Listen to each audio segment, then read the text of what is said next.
सपा प्रमुख अखिलेश यादव आज मुरादाबाद दौरे पर हैं। इस दौरान मीडिया से बात करते हुए उन्होंने भाजपा पर निशाना साधा और कहा कि भाजपा सरकार में जनता के साथ अन्याय हो रहा है। पूर्व मंत्री आजम खान के खिलाफ सरकार ने सभी झूठे मुकदमे लिखवाए।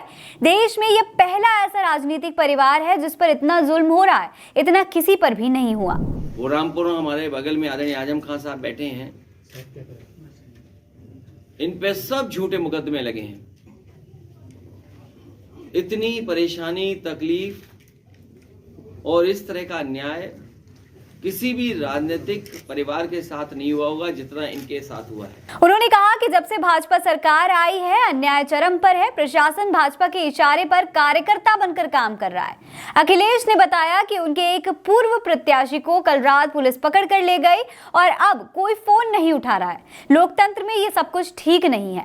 अफसरों को जनता के हितों के लिए काम करना चाहिए, न्याय करना चाहिए।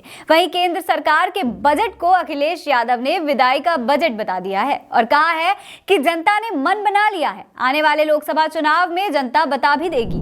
जब से बीजेपी की सरकार आई है, अन्याय लगातार बढ़ता जा रहा है और अन्याय चरम सीमा पर है।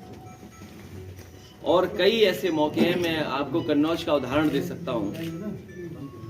वहां पर सरकार के डिप्टी सीएम के माध्यम से लगातार संपर्क रहा। वहां पर बहुत सारे भारतीय जनता पार्टी के लोग लगे रहे। एक हत्या हुई, उसके बाद मैंने जिलाधिकारियों को कहा कि अगर हत्या हुई है उसके दोषी आप लोग हैं, प्रशासन है। और ये बात मैंने इसलिए कही कि अगर प्रशासन सही समय पर न्याय दे दे तो घटनाएं नहीं होंगी। प्रशासन पूरा भारतीय जनता पार्टी के इशारे पे काम कर रहा है और कई जिलों में भारतीय जनता पार्टी का पदाधिकारी बन के काम कर रहे हैं। उद्योगपति गौतम अडानी को लेकर भी अखिलेश ने बीजेपी पर हमला बोला। साथ ही उन्होंने यूपी सरकार के ग्लोबल इन्वेस्टर समिट में निवेश लाने के दावे पर भी सवाल उठाए। अखिलेश यादव ने सीधी तौर पर तो गौतम अडानी का नाम नहीं लिया, लेकिन उन्होंने कहा कि मैं भारतीय जनता पार्टी के लोगों से पूछना चाहता हूं, LIC, state bank of India और न जाने कितनी संस्थाओं का पैसा अपने सबसे प्रिय उद्योगपति को लगा दिया। आज कई लाख करोड़ रुपए का घाटा हो रहा है। क्या अधिकारियों को जेल भेजा जाएगा? आम लोगों का पैसा चला गया और सरकार कहती है कि हम निवेश लाएंगे। याद है जिस समय बिजली विभाग का प्रोविडेंट फंड उनके कर्मचारियों का एक प्राइवेट कंपनी में इन्वेस्ट कर दिया गया था।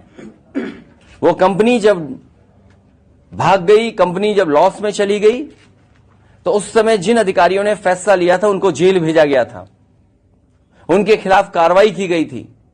मैं इन्हीं भारतीय जनता पार्टी के लोगों से पूछना चाहता हूं, LIC, state bank of India और न जाने कितनी संस्थाओं का पैसा अपने सबसे प्रिय उद्योगपति को लगा दिया।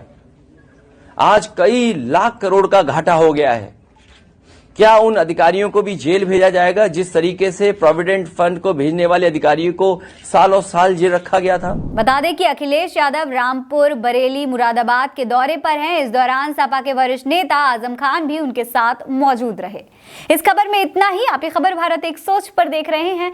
मेरा नाम फरहीन अंसारी है। जय हिंद, जय भारत। दोस्तों, यूपी की धुआंधार राजनीतिक खबरों के लिए भारत एक सोच को सब्सक्राइब जरूर करिए और बगल वाली घंटी जरूर दबाइए, क्योंकि अगर आप एक बार नोटिफिकेशन बेल दबा देंगे तो आपको हमारे नए वीडियो की सूचना बिल्कुल मुफ्त में मिल जाएगी और आप जब चाहे जानकारी से भरा वीडियो अपनी मर्जी के मुताबिक देख पाएंगे। चलते हैं। जय भीम, जय भारत।